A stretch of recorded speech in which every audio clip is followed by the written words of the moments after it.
Первый вице-премьер республики Михаил Элязов принял участие в режиме видеоконференц-связи в заседании Президиума правительственной комиссии по региональному развитию в Российской Федерации.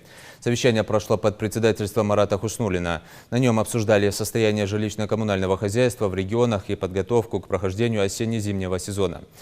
По оценке регионального правительства, текущее состояние объектов ЖКХ характеризуется как ветхое, свыше 65% износа инфраструктуры. Остро стоят проблемы с водоснабжением, водоотведением и теплоснабжением. Тем не менее, по программе устойчивого развития сельских поселений региона по линии Минсельхоза ежегодно проводятся мероприятия по улучшению водоснабжения в сельских поселениях.